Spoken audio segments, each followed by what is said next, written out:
the day oxygen almost ended life on Earth. There is a moment in Earth's history that almost no one knows about. Yet everything you are, everything you breathe, and everything that lives around you exists because of it. A moment so ancient that it happened billions of years before the first animals ever opened their eyes, before plants ever reached towards sunlight, before the oceans even resembled what we know today. It is a moment hidden so deep in time that it feels almost unreal. And yet, it shaped the entire future of life on Earth. We are taught that oxygen is life, that it is clean, safe, essential, that without it, nothing could survive. But that idea is only true for the world we live in now. In the early Earth, oxygen was not life. It was destruction. It was poison. It was a silent chemical weapon that almost erased all biological existence on this planet. To understand this, we have to go back more than 2 billion years. A time when Earth was not blue and green, but strange, unstable, and alien. There were no forests, no animals, no insects, no birds, no fish. The oceans were lifeless in the way we understand life today, but not empty. They were filled with microscopic organisms, the earliest forms of life that had ever emerged on this planet. These early organisms were incredibly simple, single-celled, without nuclei, without complex structures. They lived in a world without oxygen. In fact, oxygen was toxic to them. If exposed, it would damage their internal chemistry, destroy their proteins, and break apart the very processes that kept them alive. For them, oxygen was not a source of energy. It was a threat. The early Earth atmosphere was nothing like today. There was almost no oxygen gas in the air. Instead, the sky was filled with methane, carbon dioxide, nitrogen, and volcanic gases. The planet was warmer in some periods, colder in others, unstable but still capable of supporting microbial life. The oceans contained large amounts of dissolved iron, giving them a chemically rich but hostile environment. Life existed, but it was fragile and limited. For hundreds of millions of years, nothing fundamentally changed. The planet maintained a strange balance. Life survived without oxygen, and Earth remained in a stable but primitive biological state. No complex ecosystems, no food chains as we know them, just microbial existence repeating itself in endless cycles. And then something happened that would change everything. It did not happen suddenly.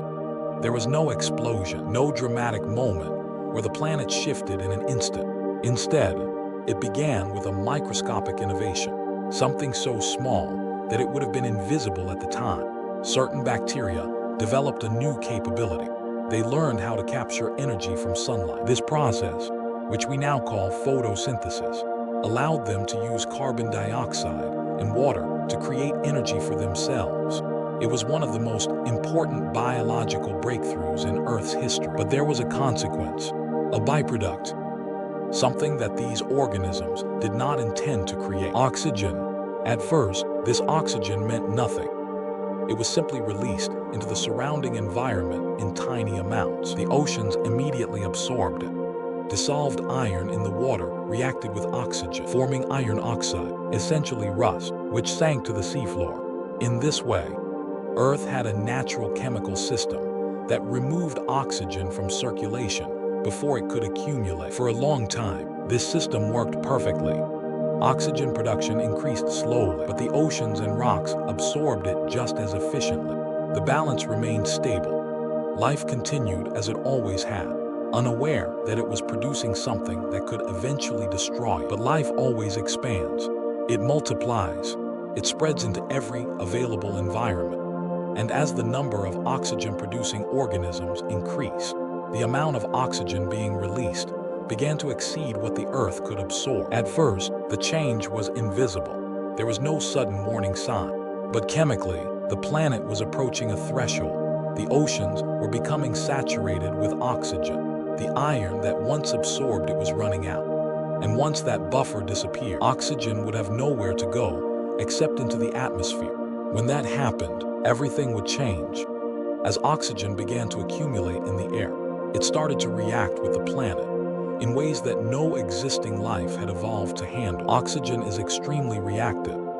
It does not remain stable in biological environments. It attacks molecules, breaks chemical bonds, and disrupts cellular system. For modern life, this is controlled and harnessed. But for early life, it was catastrophic. Microorganisms that had dominated Earth for billions of years began to die off. Entire populations collapsed silently in the ocean. There were no mass death events visible in the way we imagine extinction today. It was a slow, invisible disappearance at the microscopic level. Ecosystems that had existed for unimaginable spans of time simply stopped functioning. And still, oxygen continued to rise.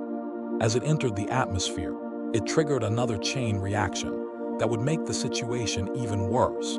The early Earth depended heavily on methane in the atmosphere. Methane acted as a greenhouse gas, trapping heat and keeping the planet warm enough for liquid water to exist. But oxygen destroys methane through chemical reaction. As oxygen levels increased, methane levels dropped. This had a devastating effect. Without methane, Earth began to lose its heat. The temperature started to fall. At first, it was gradual, almost unnoticeable on a human scale. But over long periods of time, the cooling accelerated. Ice began to form in regions that had never seen freezing conditions before. Glaciers expanded. Oceans began to freeze at the surface. The planet was entering a new state, a frozen state. This was not a regional ice age. This was something far more extreme. Ice spread across continents. Entire oceans began to freeze. From space, Earth would have started to look brighter, more reflective, almost white. A planet covered in ice and clouds, slowly losing its ability to support life on the surface.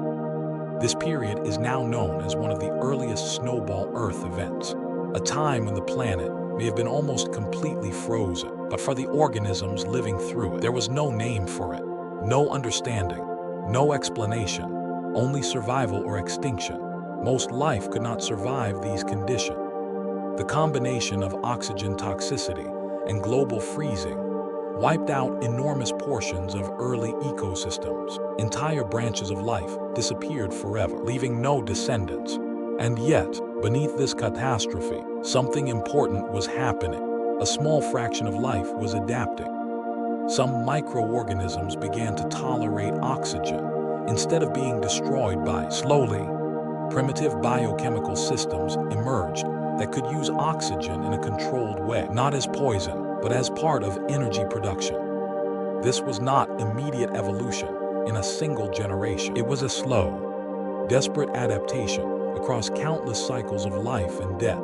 But this adaptation would eventually change everything that life could become. Because once life learned how to survive oxygen, it unlocked a completely new energy system, one far more efficient than anything that existed before. And that is where the story begins to shift from destruction into transformation. The Earth did not recover quickly. Once oxygen had entered the atmosphere in significant amounts, the planet had already crossed a threshold that could not simply be reversed. The chemistry of the air had changed. The chemistry of the oceans had changed. And most importantly, the chemistry of life itself was being rewritten in real time. What followed was not a single disaster, but a chain of disasters, each one triggering the next, each one making recovery more difficult than the last. As oxygen levels continued to rise, the first major collapse was already underway in the oceans. The dominant life forms of the early Earth, those ancient anaerobic microorganisms that had ruled the planet for hundreds of millions of years, were being pushed into extinction. These organisms had no defense mechanism against oxygen, no evolutionary memory of it, no biological shield. To them, oxygen was not just harmful, it was lethal at a molecular level. Inside their cells, oxygen molecules interfered with chemical reactions that had never been designed to handle such an element. Proteins broke down, enzymes failed, energy systems collapsed. Entire microbial colonies simply stopped functioning, not in violent bursts, but in silent systemic failure. And because this was happening at a microscopic scale, across the entire planet, there was no visible catastrophe, no dramatic surface event, no firestorm, no impact, just disappearance. But beneath that silence, something even more dangerous was unfolding. The atmosphere itself was destabilizing. For billions of years, Early Earth had relied on methane as a critical greenhouse gas. Methane trapped heat, maintaining a relatively stable temperature, despite a weaker young sun. Without it, the planet would drift toward deep cold. But oxygen was now actively destroying methane through oxidation reactions. Every increase in oxygen meant a decrease in methane. Every decrease in methane meant less heat retention. And every loss of heat meant a colder planet. This was not a linear process. It was exponential, a feedback loop that reinforced itself. As temperatures dropped, ice began to form more easily. As ice formed, it reflected more sunlight back into space. This reflection reduced heat absorption. Reduced heat caused more cooling. More cooling caused more ice. And the cycle continued. The Earth was entering a self-reinforcing freeze. This was the beginning of what scientists would later call a snowball Earth state. But at the time, it was simply the world becoming unrecognizable. Oceans that had once been open and dynamic began to seal over with ice. At first, only near the poles, then further outward, then across entire regions. Eventually, ice reached areas that had never experienced freezing condition in all of Earth's prior history. The planet was not just cooling, it was locking itself in ice. From space, Earth would have begun to change appearance dramatically. The deep blues of the oceans faded beneath white reflective surfaces. Cloud cover increased. The planet became brighter but lifeless in appearance, a glowing sphere of ice suspended in darkness. And yet, beneath that frozen surface, life was still struggling. In the deeper parts of the oceans, near hydrothermal vents, where Earth's internal heat still escaped through cracks in the crust, some microbial life managed to survive. These environments became isolated pockets of survival, small refuges in a planet that was otherwise turning hostile. But survival in these conditions was not growth, it was endurance. Energy was limited, nutrients were scarce, conditions were unstable. Life had been reduced to its most minimal expression. Not expansion, not evolution, just persistence. Meanwhile, on the surface, the situation continued to worsen. As ice thickened, sunlight struggled to reach the oceans beneath. Photosynthetic light, including the very organisms responsible for producing oxygen in the first place, began to decline. This created another imbalance. Less photosynthesis meant less oxygen production. But by this point, oxygen already in the atmosphere was enough to maintain the chemical transformations that had triggered the crisis. The system had already passed its point of equilibrium. Earth was now trapped in a state where recovery required conditions that could not easily emerge on their own. And for millions of years, the planet may have remained in this frozen state. Millions of years of ice, millions of years of silence, millions of years where the surface of the planet was almost entirely inactive. But even in this extreme environment, evolution did not stop completely. It slowed, it narrowed, it focused on survival under pressure. And in that pressure, something new began to emerge. A transformation inside certain microbial lineages that would eventually redefine what life itself meant. Some organisms developed the ability to not only tolerate oxygen, but to use it, to integrate it into their internal energy systems. Instead of treating oxygen as a threat, they began to exploit its chemical reactivity. This was the beginning of a new metabolic strategy, aerobic respiration. It was not just an adaptation, it was a revolution. Because oxygen allowed for a far more efficient extraction of energy compared to earlier biological systems. With oxygen, organisms could generate significantly more energy from the same resources. This meant that, over time, life could become more complex, more structured, and more capable of sustaining larger forms. But at this stage, none of that future complexity existed yet. There were no animals, no plants, no visible ecosystems.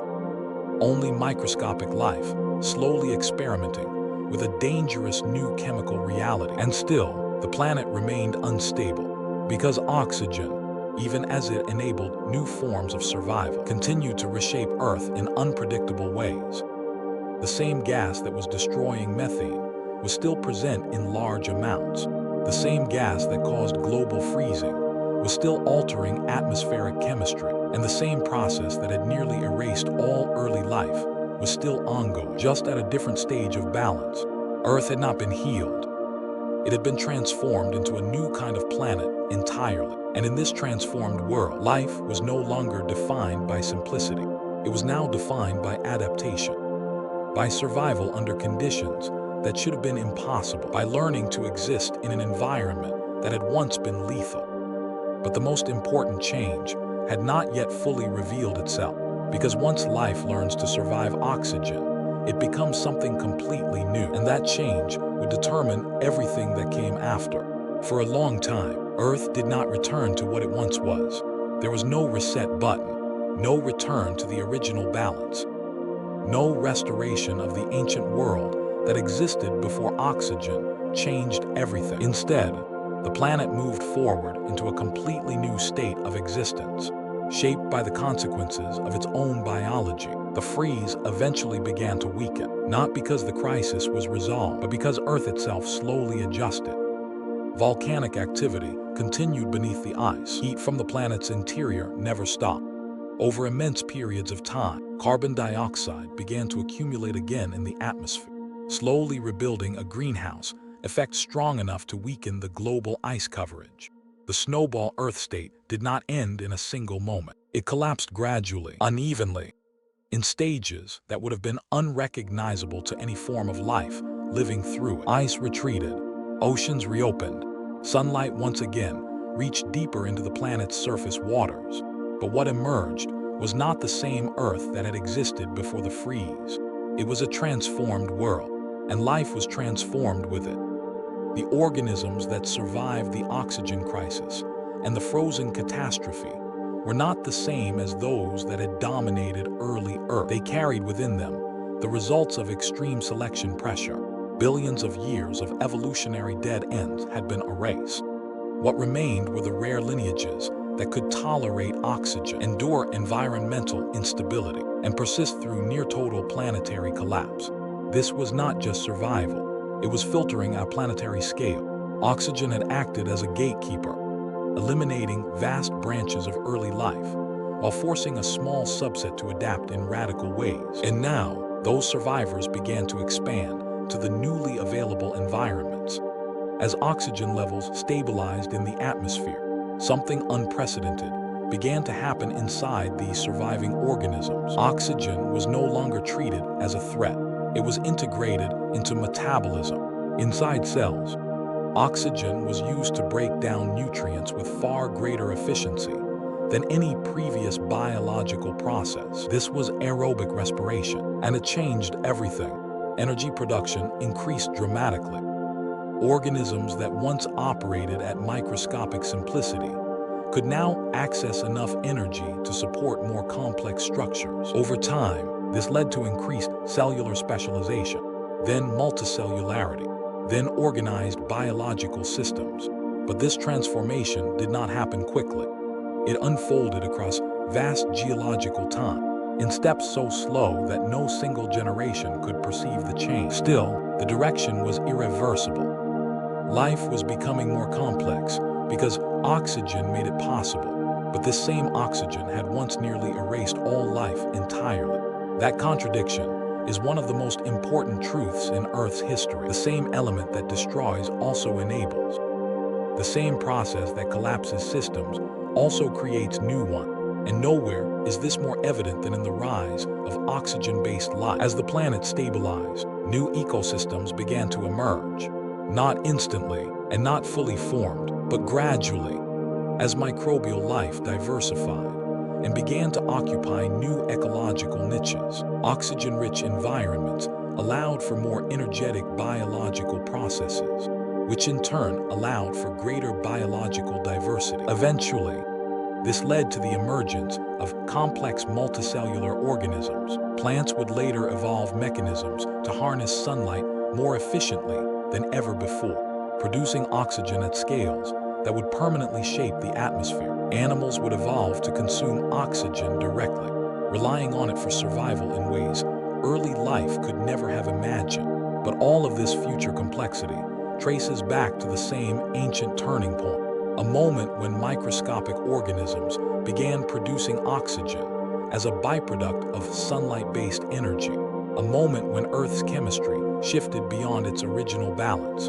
A moment when most life on the planet was pushed to the edge of extinction. And yet, from that collapse, everything we recognize as life today eventually emerged.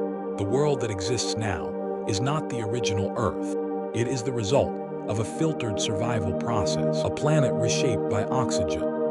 A planet rebuilt after near-total biological collapse. And even now, billions of years later, oxygen remains both essential and dangerous at its core. It is tightly controlled within biological systems because in its raw form, it is still reactive, still aggressive, still capable of damage if not carefully managed.